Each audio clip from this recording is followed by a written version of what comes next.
Thanks for watching Vaikuntham TV.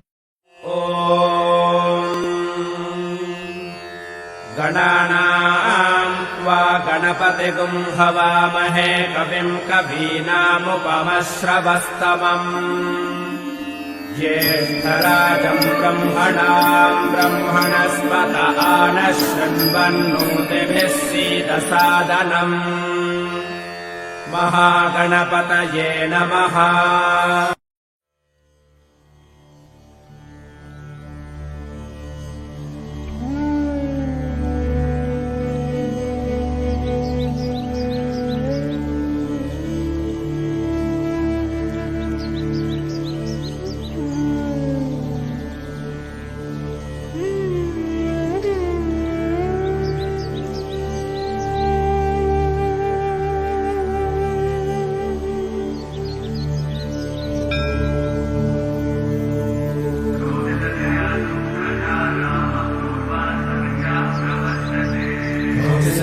Supraja रामपूर्वा संख्या प्रवर्तते उत्तिष्ठ नरशार्दूल कर्तव्यम् दैवमान्निकम्।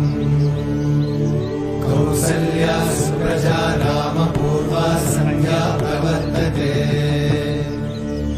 उत्तिष्ठ नरशार्दूल कर्तव्यम् दैवमान्निकम्।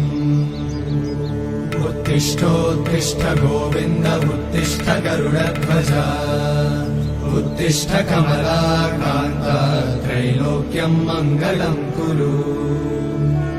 उत्तिष्ठोत्तिष्ठ गोविन्द उत्तिष्ठ गरुडध्वज उत्तिष्ठ कमलाकान्त त्रैलोक्यम् मङ्गलम् कुरु।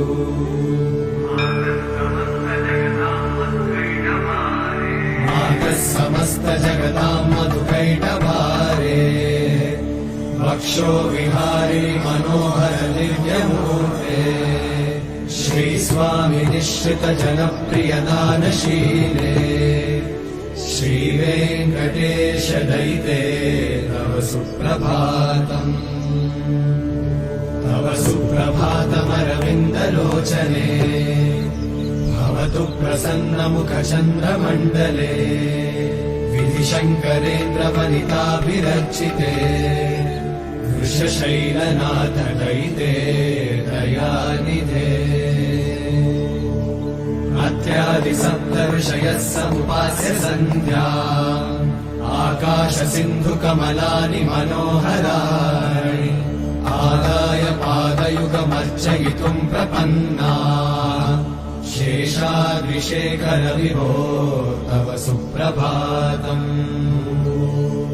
पञ्चाननाम् च भव षण्मुखवासवाद्या त्रैविक्रमादिचरितम् विबुधास्तु वन्ति भाषापतिः पठति वासरशुद्धिमारात् शेषाद्रिशेखर विभो तव सुप्रभातम्। ईषत्प्रफुल्ल सरसीरुह नारिकेळ पूगद्रुमादि सुमनोहर पालिकानाम् आवाति मन्दमनिलः सह दिव्यगन्धैः शेषाद्रिशेखर विभो तव सुप्रभातम्। उन्मील्य नेत्रयुगमुत्तम पञ्जरस्थाः पात्रावशिष्ट कदलीफलपायसानि भुक्त्वा सलीलमथ केलिशुकाः पठन्ति शेषाद्रिशेखर विभो तव सुप्रभातम्। तन्त्री प्रकर्ष मधुरस्वनया विपञ्च गायत्यनन्तचरितम् तव नारदोऽपि भाषा समग्रमसकृत्करचाररम्यम् शेषाद्रिशेखर विभो तव सुप्रभातम्। वृङ्गावली च मकरन्दरसानुविद्ध झङ्कारगीतनिनदै सह सेवनाय निर्यात्युपान्तसरसी कमलोदरेभ्यः शेषाद्रिशेखर विभो तव सुप्रभातम्। योषागणेन वरदन्नि विमध्यमाने घोषालयेषु दधिमन्तन तीव्रघोषाः रोषात् कलिम् विदधते ककुभश्च कुम्भाः शेषाद्रिशेखर विभो तव सुप्रभातम् पद्मेशमित्रशतपत्रगतारिवर्गाः हर्तुम् श्रियम् कुवलयस्य निजाङ्गलक्ष्म्या भेरीनिनादमिव बिभ्रतितीव्रनादम् शेषाद्रिशेखर विभो तव सुप्रभातम् श्रीमन्नभीष्टवरदाखिललोकबन्धो श्रीनिवास जगदेकदयैकसिन्धो श्रीदेवतागृहभुजान्तरदिव्यमूर्ते श्रीवेङ्कटाचलपते तव सुप्रभातम् श्रीस्वामि पुष्करिणिकाप्लवनिर्मलाङ्गाः श्रेयोर्थिनो हरविरिञ्चि सनन्दनाद्याः द्वारे वसन्ति वरवेत्रहतोत्तमाङ्गाः श्रीवेङ्कटाचलपते तव सुप्रभातम्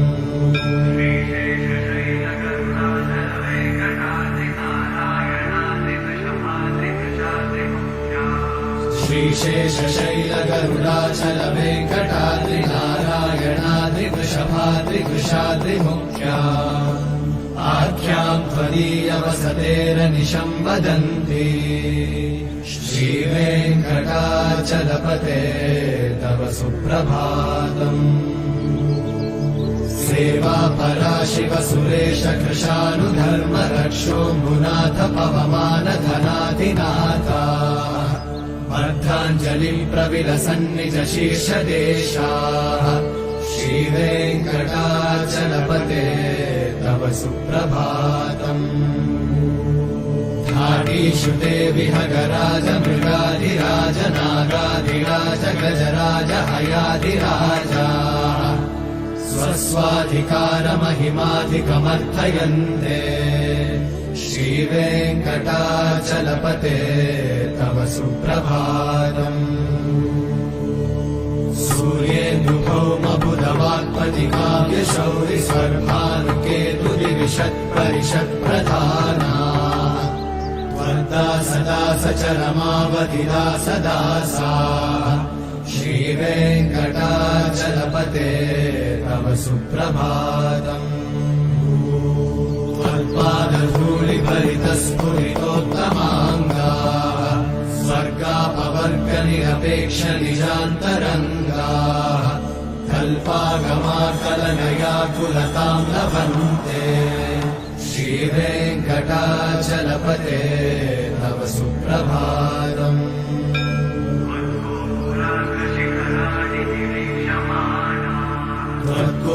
त्वद्गोपुराग्रशिखराणि निरीक्षमाणाः स्वर्गापवर्गपदवीम् परमाम् श्रयन्तः मर्त्या मनुष्यभुवने मतिमाश्रयन्ते श्रीवेङ्कटाचलपते तव सुप्रभातम् श्रीभूमिनायकदयादिगुणामृताब्धे देवाधिदेव जगदेक शरण्यमूर्ते श्रीमन्नन्तगरुडादिभिरर्चिताङ्घ्रे श्रीवेङ्कटाचलपते तव सुप्रभातम् श्रीपद्मनाभ पुरुषोत्तम वासुदेव वैकुण्ठमाधव जनार्दन चक्रपाणि श्रीवत्सचिह्न शरणागत पारिजात श्रीवेङ्कटाचलपते तव सुप्रभातम् कन्दर्पदर्पहर सुन्दर दिव्यमूर्ते कान्ताकुचाम्बुरुहकुट्मललोलदृष्टे कल्याण निर्मल गुणाकर दिव्यकीर्ते श्रीवेङ्कटाचलपते तव सुप्रभातम्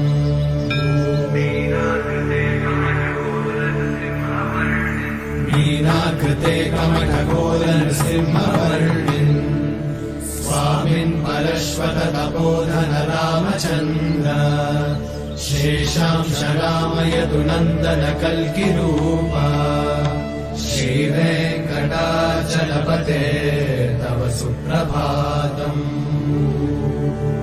केलालवङ्गघनसार सुगन्धितीर्थम् दिव्यम् वियत्सरिति हेमघटेषु पूर्णम् धृत्वाद्य वैदिकशिखामणयः प्रहृष्टाः तिष्ठन्ति वेङ्कटपते तव सुप्रभातम्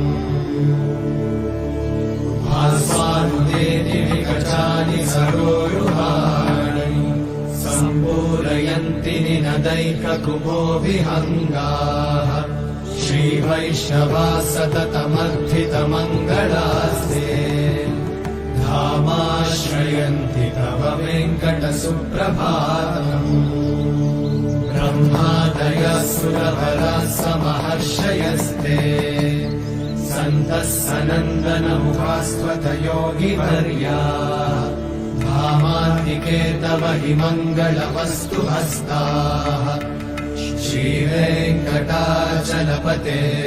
तव सुप्रभातम्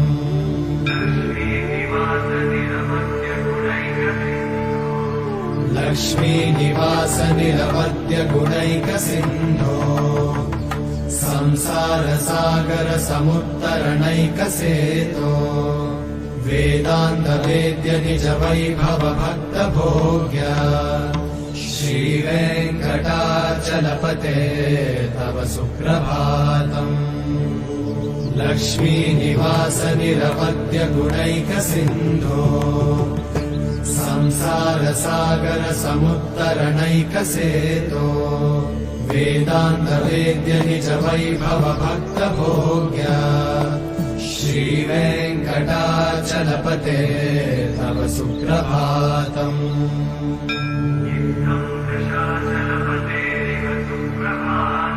इत्थम् वृषाचलपतेरिह सुप्रभातम् ये मानवाः प्रतिदिनम् पठितुम् प्रवृत्ताः तेषाम् प्रभातसमये स्मृतिरङ्गभाजाम् प्रज्ञाम् परार्थसुलभाम् परमाम् प्रसूते इत्थम् वृषाचलपतेरिह सुप्रभातम् ये मानवाः प्रतिदिनम् पठितुम् प्रवृत्ताः तेषाम् प्रभातसमये स्मृतिरङ्गभाजाम् प्रज्ञाम् परार्थसुलभाम् परमाम् प्रसूते हरे कृष्ण कृष्ण कृष्ण हरे हरे हरे राम राम राम हरे हरे